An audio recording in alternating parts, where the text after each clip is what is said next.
Okay. Yeah. So what happens here is I go into my room, the light's on, and I get on my bed.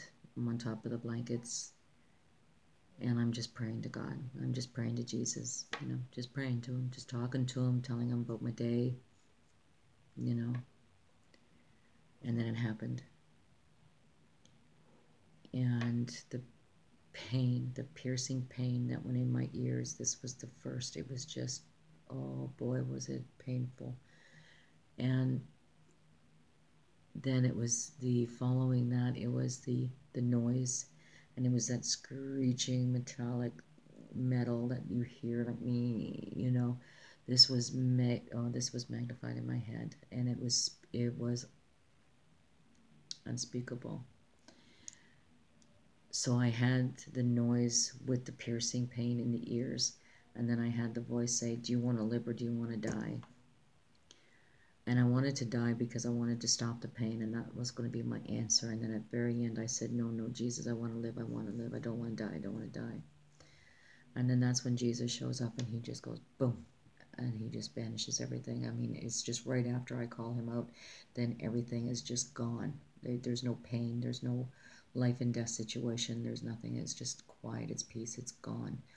And then right after that, I have the energy now being pulled from my body. And I'm watching it for probably about a second, but I'm so exhausted at this point that I just, pull myself off the bed, and I run to the bathroom, and I'm sitting there, and, then I hear this voice. Now, I'm sitting there, I don't know what just happened in there, but I just know one thing, that it was something, and I didn't understand it. And I knew I'm involved in this, and that's when I heard the voice, and the voice, said, well, who were you talking to? So I said, well, I was talking to Jesus. And so this voice said this to me in order to comfort me, not to distress or anything. It was to comfort, because with everything that I had gone through, I was afraid to go back into the room, okay, because I didn't understand. And so when she said, who are you talking to? She reminded me that I was talking to Jesus, okay? And then she told me to go to bed, and she sent me to bed. That's all she did. There was nothing demonic. There was nothing wrong in what she did at this point. Okay? So, now I want to talk about the energy at this point. The energy of that was being pulled from me was an attack. It wasn't holy. It wasn't anything because of what Jesus had done. This was an attack. It went from the point where Jesus banishes the first half of that attack. When he does that, immediately after, boom, they come after my energy. I say that they come after my energy. It's not demonic. This is them. This is that thing that's, told me that they would be back. Well, this is them. Okay? So,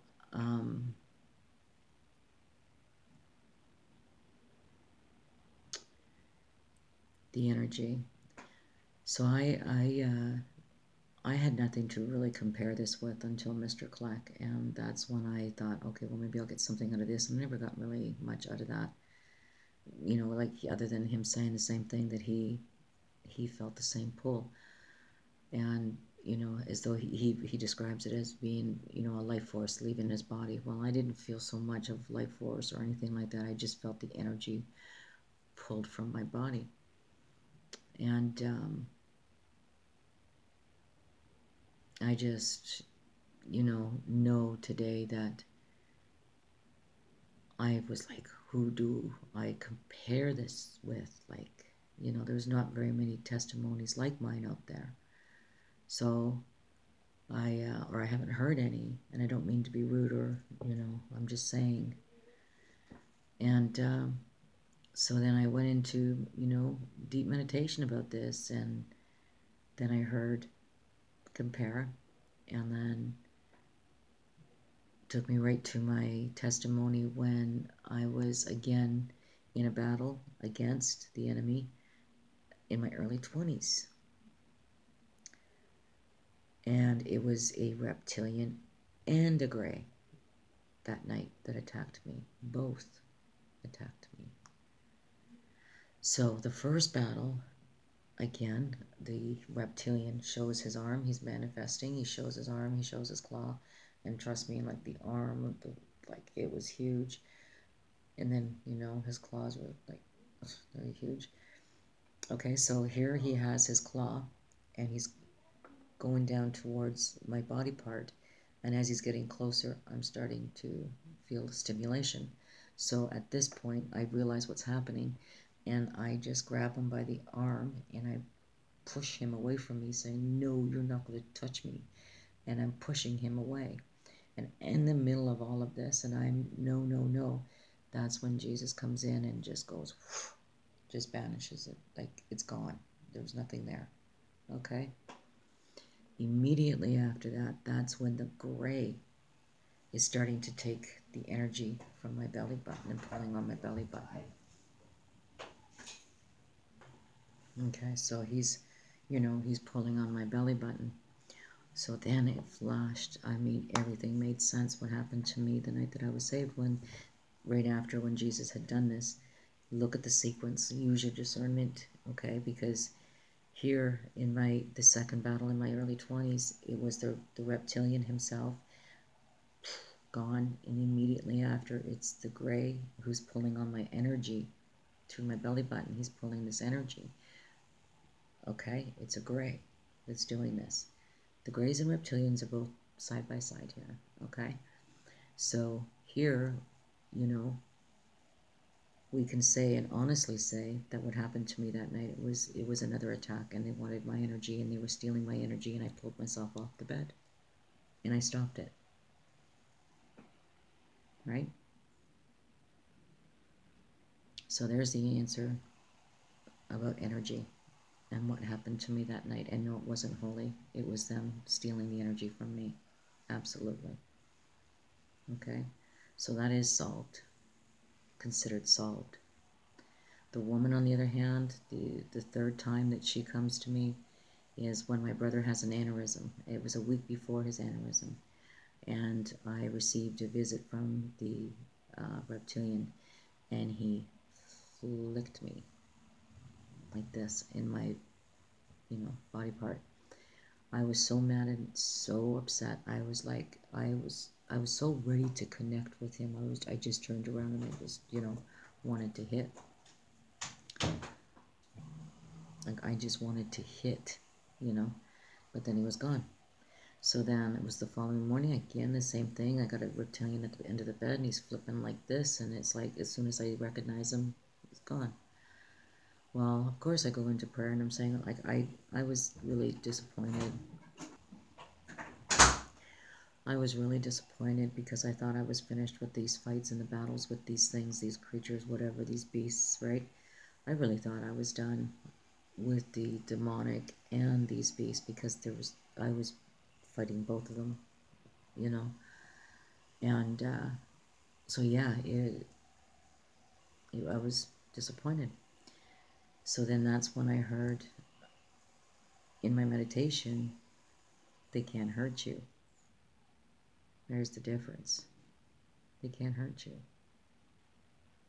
And right away I thought, oh, that is so true. They are weak. They're weak. They couldn't do it. You know, they couldn't do anything to me. There was no war, no fear, no battle, no, you know, there was nothing, absolutely nothing other than what he did.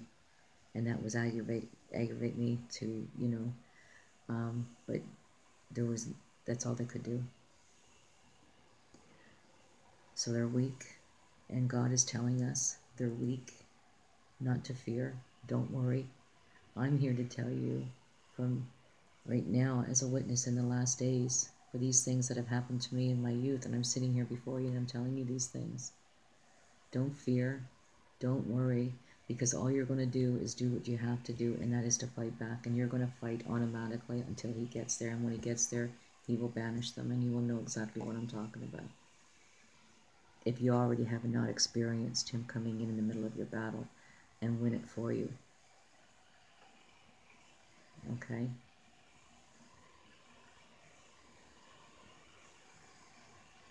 So yes, they definitely go after your energy, and they steal it.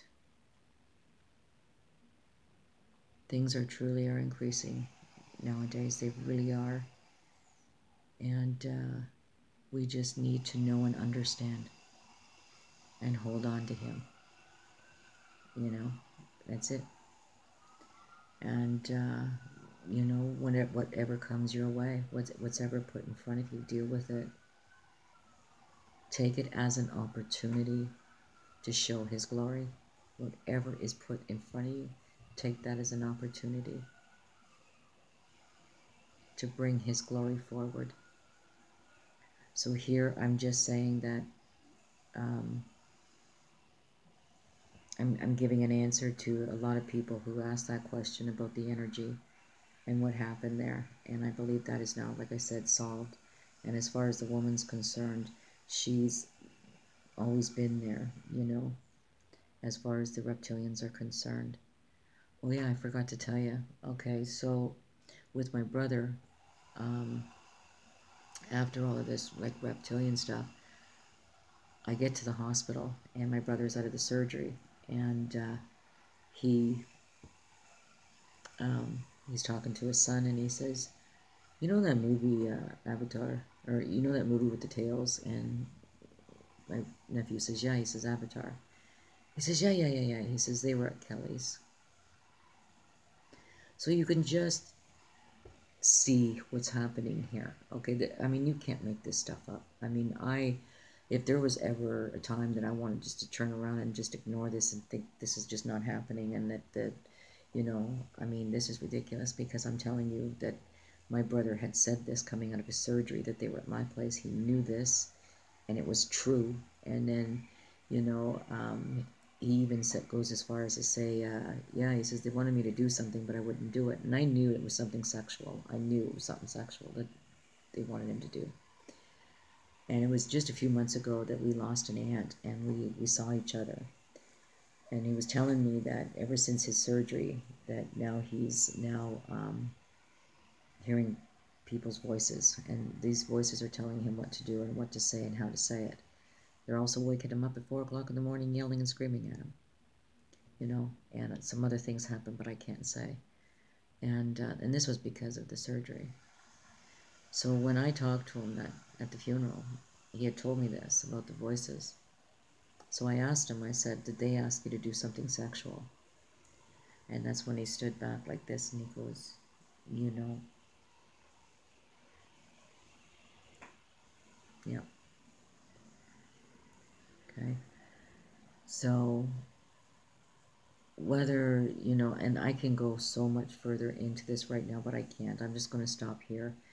And I'm just going to say, yeah, there's the answer, there's the energy, and it's all coming from the reptilians. Walk away knowing this, that God is there, Jesus is there in the midst of your battles. I'm not telling you that you're not going to fight, because you are, but you just hold on until he gets there. All right. No fear, be love, and give hope.